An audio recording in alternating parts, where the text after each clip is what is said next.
Essa tem sido uma das coisas que a gente mais tem experimentado e visto na vida das pessoas, tem sido essa transferência da culpa e da responsabilidade dos seus fracassos, da sua vida não estar, talvez, como gostaria que estivesse, transfere isso para Deus. Verdade. Dizendo que Deus poderia ter feito, por que Deus não fez até hoje, por que tem outras pessoas, entre aspas aqui, bem-sucedidas e eu não sou, por que tem outros que já têm sua casa, têm seu sítio e eu não tenho, e aí joga essa responsabilidade para o Senhor, dizendo que Deus que não fez. Deus não quis, Ele não é o Todo-Poderoso. É verdade. Então, isso é uma forma de você também afrontar.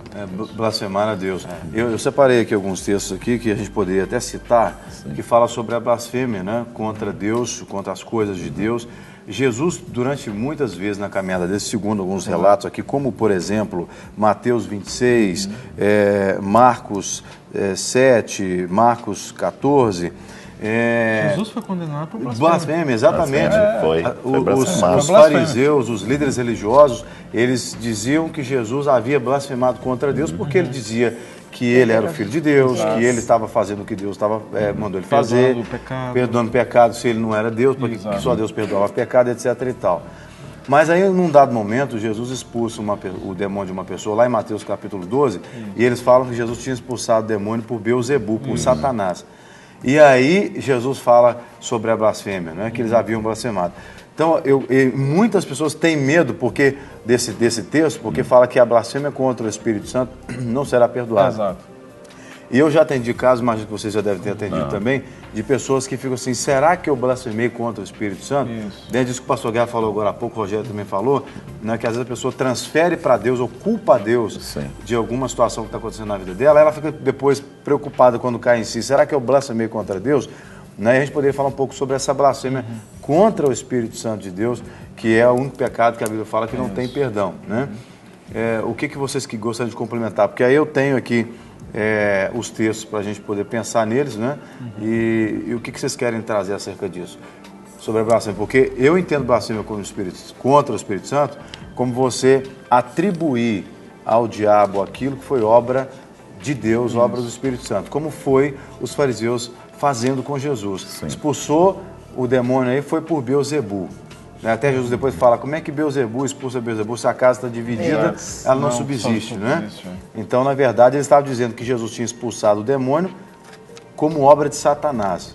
Era Satanás que estava usando Jesus para expulsar aquele demônio, né? E Jesus expulsou o demônio pelo poder do Espírito Santo na vida dele. Então, blasfemaram porque atribuíram uma obra de Deus, do Espírito Santo, ao demônio. Ou também quando alguém atribui uma obra do diabo e fala que é do Espírito Santo. Vocês também concordam com isso?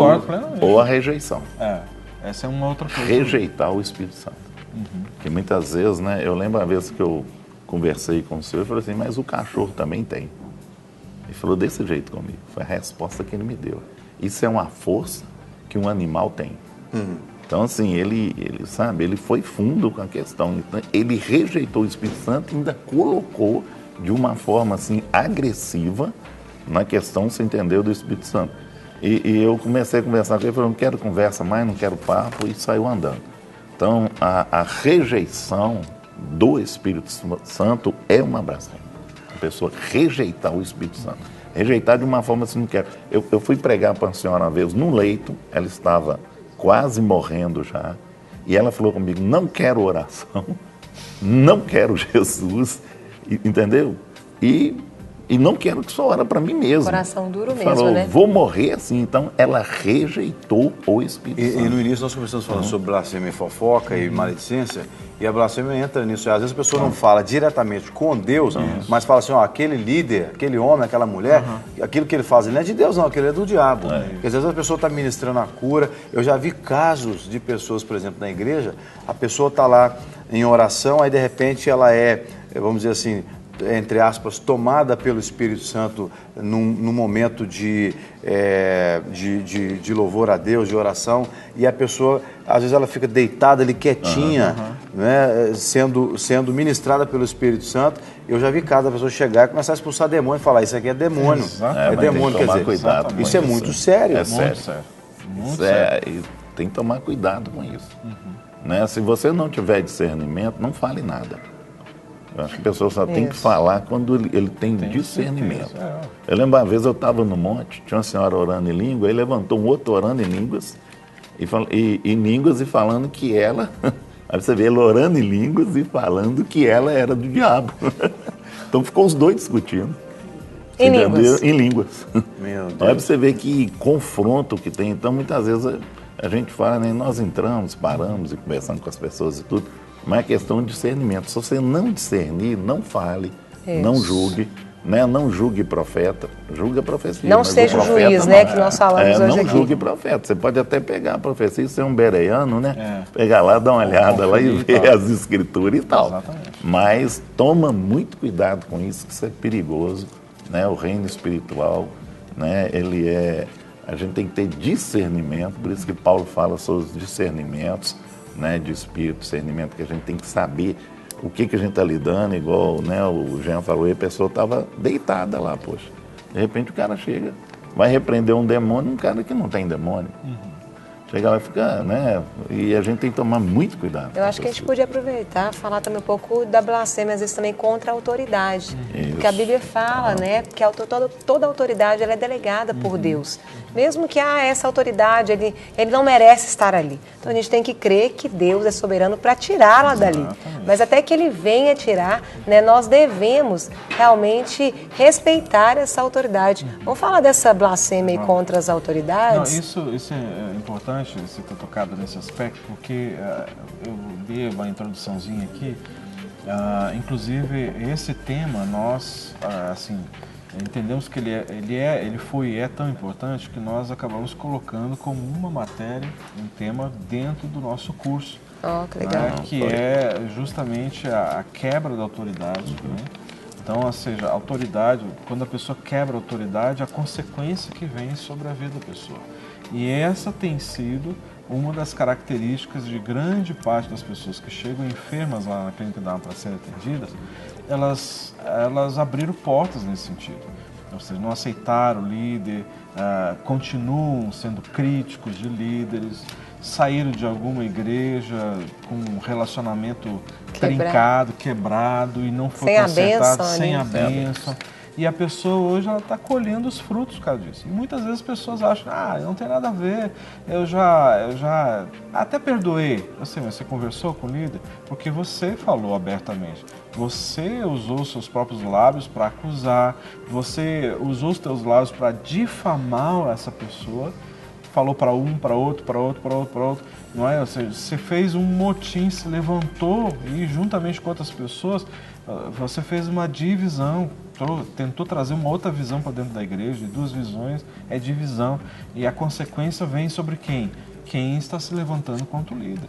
Então, quem trata, quem conserta, ou seja, quem impacta o líder é o Senhor. Não é? Ou seja, nós não vamos fechar os olhos para as críticas, quando elas são direcionadas por Deus. Pastor, por que não Tudo não é a faz forma dessa como forma? fala, né? Por que não podemos fazer dessa forma, ou faz daquela outra?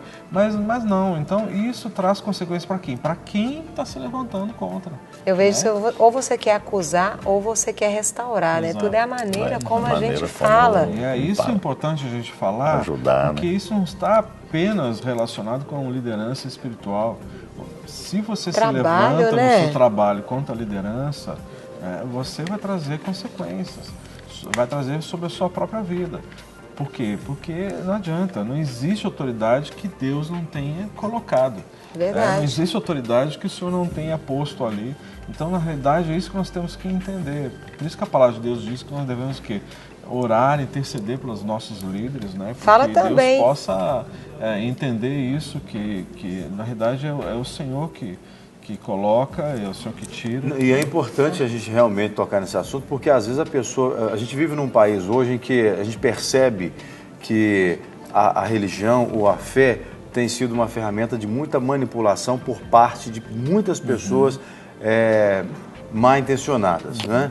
Então, às vezes o indivíduo já está até assim meio que gato escaldado, com medo de ser manipulado. A gente ouve tantos casos de pessoas dizendo, eu abandonei minha igreja porque o indivíduo lá só queria me usar e etc e tal.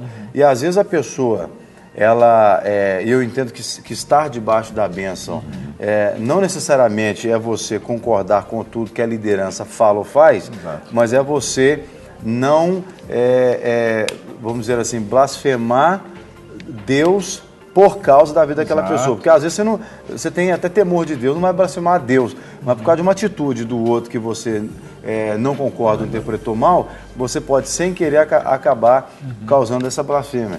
Então é importante você pegar tudo que você recebe da sua liderança e colocar em oração diante de Deus, né, concordando ou não com o que a liderança entende, pensa, e falar: Deus, me ajuda a entender, me ajuda, porque eu não posso julgar o outro por aquilo que ele está fazendo, é só Deus é que pode julgar, mas eu tenho que me policiar, e nós temos condição de fazer isso, de nos guardar, de nos policiar, porque até um texto que eu estava procurando aqui, acabei já encontrando, lá em 1 Coríntios 14, 32, fala que o espírito do profeta está sujeito ao profeta, né?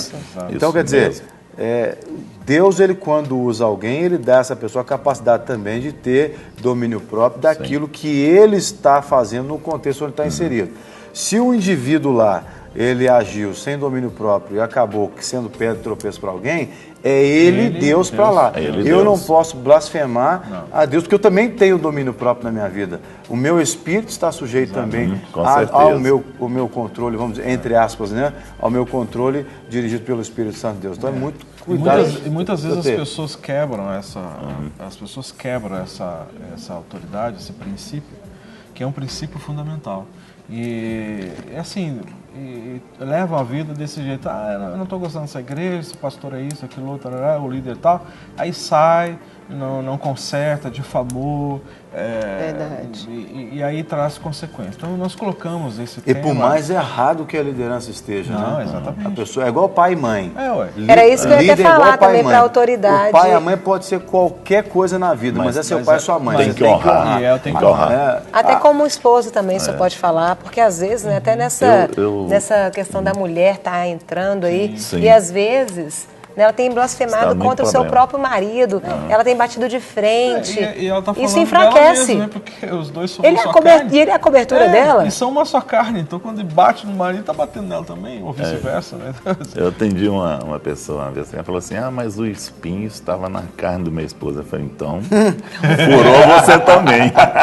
Foi machucado. Eu falei: foi machucado também, você é uma só carne com ele, então chegou, então dá um jeito aí nisso, né? Mas um caso que eu trabalhei com um rapaz, ele era de Goiânia, e a vida dele estava toda para trás, nada dava certo. Aí nós começamos a fazer ali um retrospecto da vida dele, e lá em Goiânia ele blasfemou contra um pastor lá e levantou ferozmente contra ele, e veio para Minas Gerais. Chegou aqui os tempos, eu falei: olha, eu só posso continuar com você quando você for lá em Goiânia e consertar com esse pastor. Aí ele viajou, foi lá, consertou, pediu perdão, o pastor abençoou ele. Aí ele veio. Aí falou: não, rapaz, foi a melhor viagem que eu fiz, foi de volta. O alívio, né? Deixou o peso assim, todo lá, tirei né? um peso dos homens, então eu falei: agora dá pra gente continuar o trabalho com você. Então, muitas vezes a pessoa fica com esse peso.